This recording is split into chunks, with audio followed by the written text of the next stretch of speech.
Bersiap-siap kepada NPP 35.09. Baiklah Bapak Ibu, mari sama-sama kita beri tepuk tangan untuk penampilan NPP 36.08.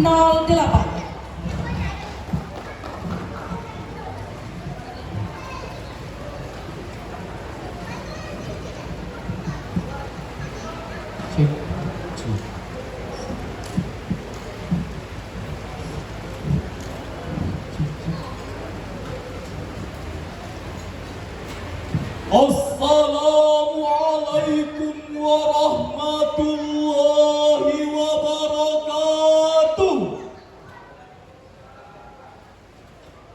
Alhamdulillahil izzatil ladzi ja'ahum bikitab fassalnahu ala ilmi huda wa rahmatan liqaumin yu'minun.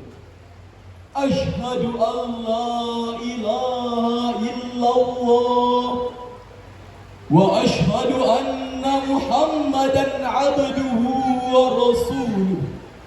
Allahumma salli wa sallim ala sayyidina Muhammad wa ala alihi wa sahbihi ajma'in. Amma ba'd. Salam tahiyat tanda hormat kepada Dewan Hakim yang kami hormati, hadirin sebangsa dan setanah air yang kami banggakan. Albert Einstein, seorang ilmuwan terbesar abad ke-20, menyatakan, "Religion without science is life, and science without religion is blind." Agama tanpa ilmu adalah pincang, dan ilmu tanpa agama adalah buta. Kalimat tersebut menunjukkan bahwa agama tidak hanya mendorong studi ilmiah, tapi juga menjadikan riset ilmiah yang konklusif dan tepat guna, karena didukung oleh kebenaran yang diungkapkan melalui agama. Alasannya karena agama merupakan sumber tunggal yang menjadikan jawaban pasti dan akurat.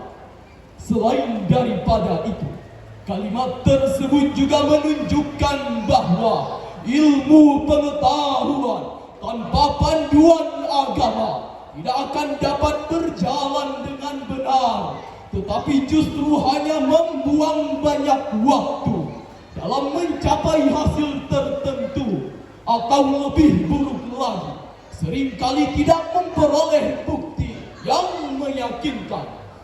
Ketika Nabi sampai di Madinah, ia membuat sebuah peradaban baru yang kemudian memunculkan pengertian bahwa Islam adalah sistem kepercayaan yang sistemik, tidak hanya berdimensi dialogikal, ritual dan mistikal, akan tetapi berdimensi moral dan intelektual. Hadirin, secara terminologi, Islam adalah agama yang disampaikan oleh Allah Subhanahu wa Ta'ala kepada Nabi Muhammad sallallahu alaihi wasallam melalui wasilah malaikat Jibril alaihi salam, agar disiarkan kepada seluruh makhluk yang ada di dunia ini. Dan karena Islam merupakan ajaran yang ilmiah, maka Islam memiliki panduan yang sempurna, yakni Al-Quran. Said Nursi sebagai Renaissance of Islam menyatakan, Islam adalah bapaknya seluruh ilmu pengetahuan, dan Al-Quran adalah kitabnya ilmu pengetahuan. Oleh sebab itu, dari penjelasan singkat tersebut, maka tergugah hati kami untuk menyampaikan sebuah syarahan Al-Quran dengan judul Pengajaran Al-Quran di Era Digital. dengan landasan firman Allah di dalam Al-Quran surah Ibrahim ayat 1 yang akan dikumandangkan oleh kori kami berikut ini.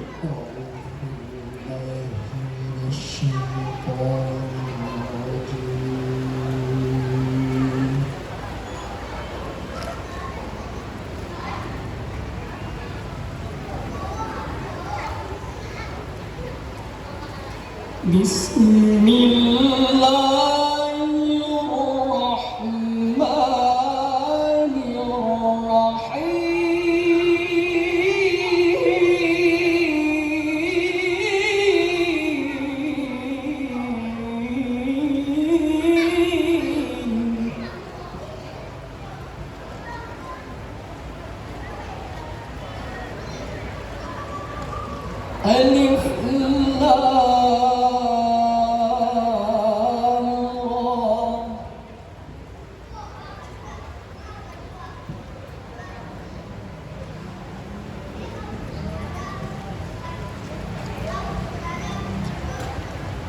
Kitabun anzalnahu ilaika litukhrijan nasa minadh dhulumati ilan nur.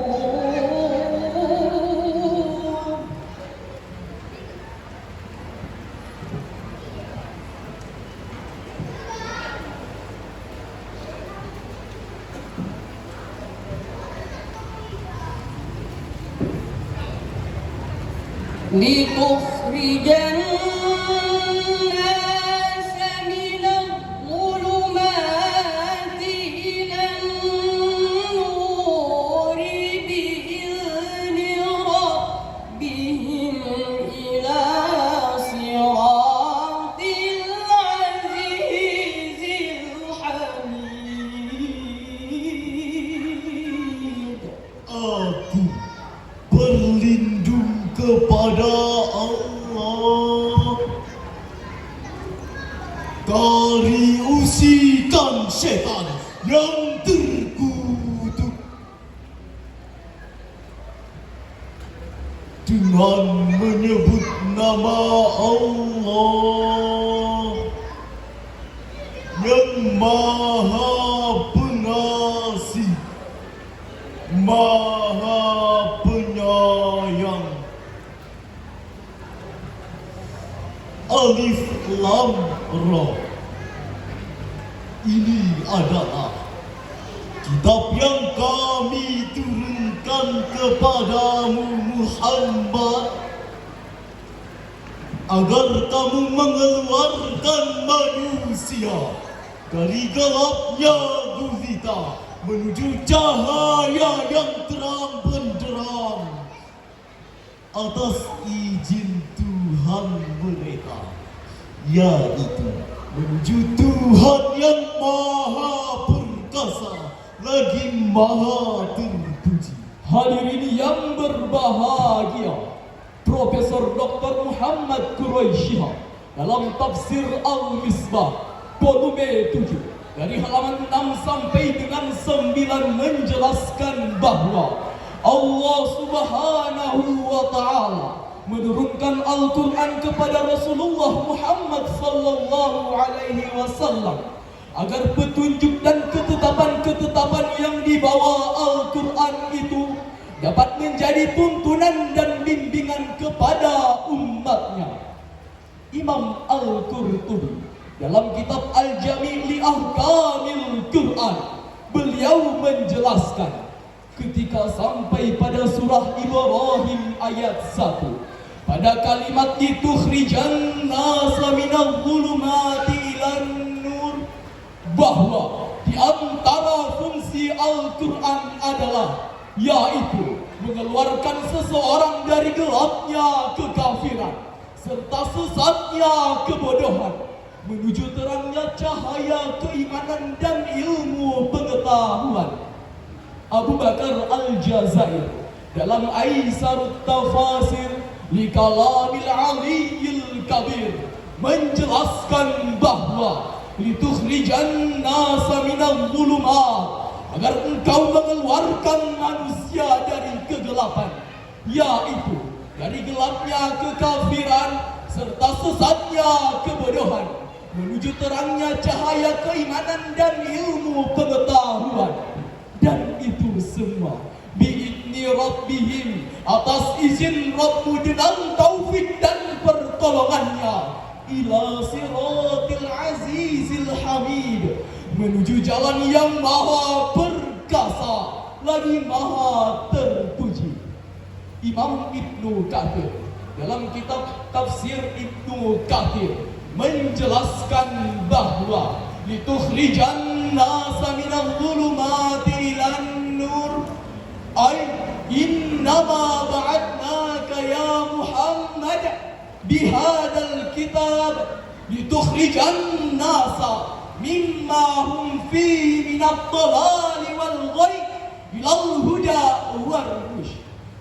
Penjelasan tentang Al-Quran sebagai penerangan atau an-nur benar-benar menunjukkan bahwa antara Al-Quran dengan ilmu pengetahuan terdapat hubungan yang saling mengikat.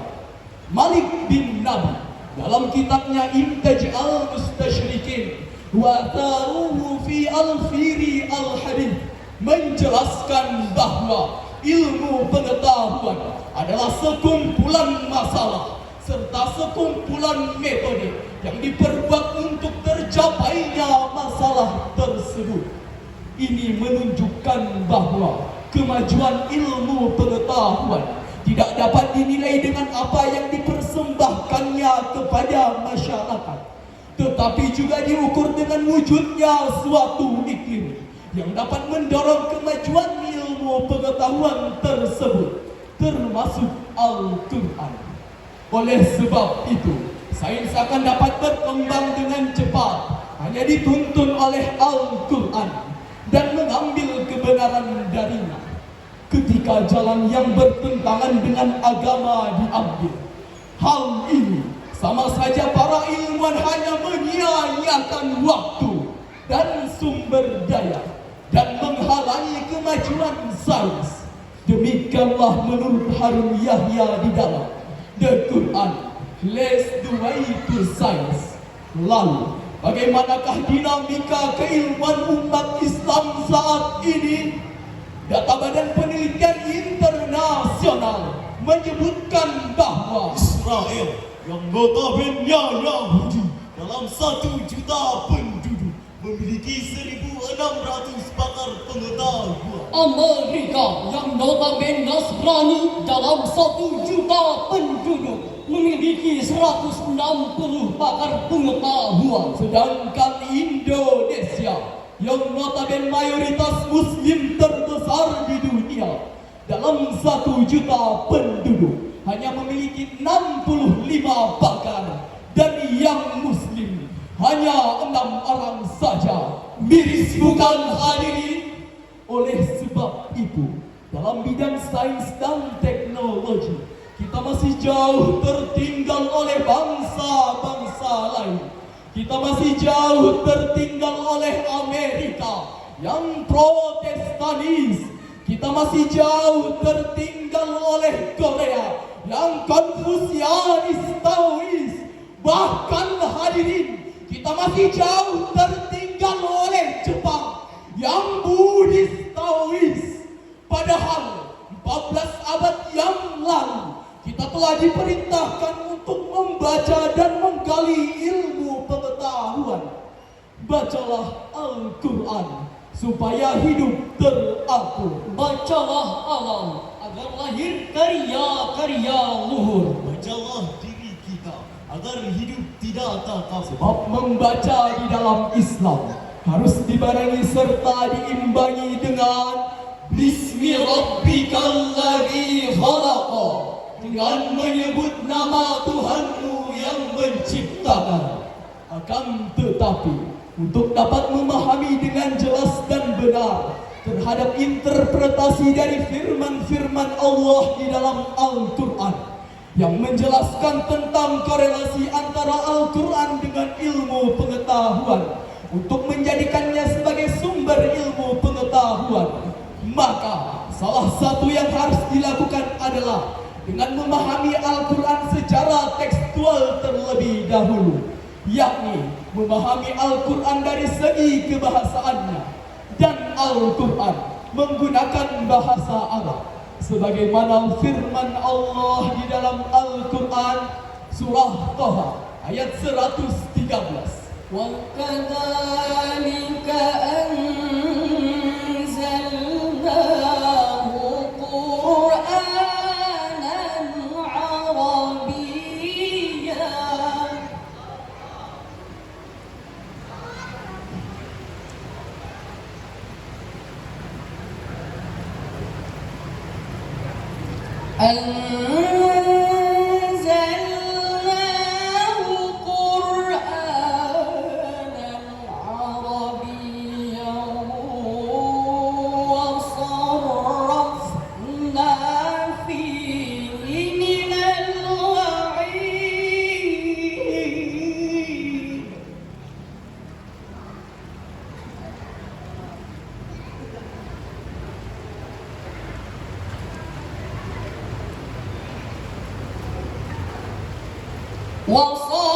وصرفنا فيه من الوعيد لعلهم يتقون أو يحدث لهم ذكرا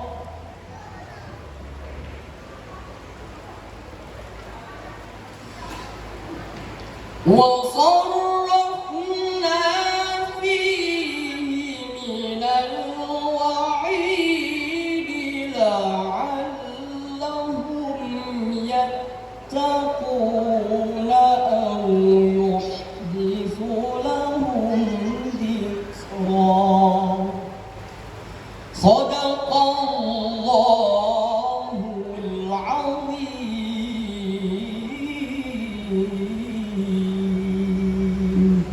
Dan demikianlah kami menurunkan Al-Quran dalam bahasa Arab, dan kami telah menerangkan dengan berulang kali di dalamnya sebahagian dari ancaman agar mereka bertakwa, atau agar Al-Quran memberikan pengajaran bagi mereka.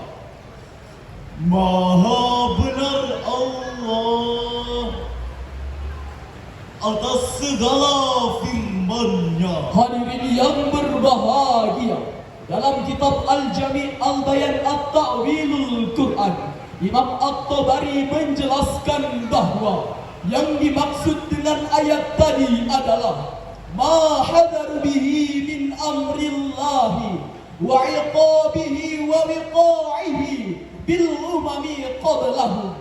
Apa yang diperingatkan kepada mereka merupakan perintah Allah, hukumannya dan ketetapan-ketetapannya terhadap umat sebelum mereka. Menurut Abu Bakar Al-Jazair dalam Aisarut Tafasir li Kalamil Aliyyil Kabir, kata la'allahum yattaquna, agar mereka takut kepada Allah dan menjauhi akan siksanya. Demikianlah hadirin, memperhatikan penjelasan tersebut, maka jelaslah bahwa Al-Quran benar-benar merupakan sumber ilmu pengetahuan. Hal ini dapat kita lihat dari ditemukannya kata-kata ilmu dalam berbagai bentuk di dalam Al-Quran yang terulang sebanyak 854 kali. Di samping itu, banyak pula ayat Al-Quran yang menjelaskan tentang menggunakan akal pikiran, penalaran dan sebagainya. Untuk itu, tiada yang lebih penting dituntut dari suatu anjuran agama menyangkut bidang ilmu kecuali anjuran untuk berfikir, serta tidak menetapkan suatu ketetapan yang membatasinya selama dan di mana saja ia kehendaki. Dari apa yang telah kami syarahkan tadi, dapat kita petik beberapa kesimpulan. Yang pertama, Al-Quran adalah gudang ilmu pengetahuan yang dalam sederetan ayat-ayatnya memerintahkan manusia untuk menuntut ilmu, menggali serta meneliti dan mengungkapkan fakta-fakta ilmiah yang terkandung di dalamnya.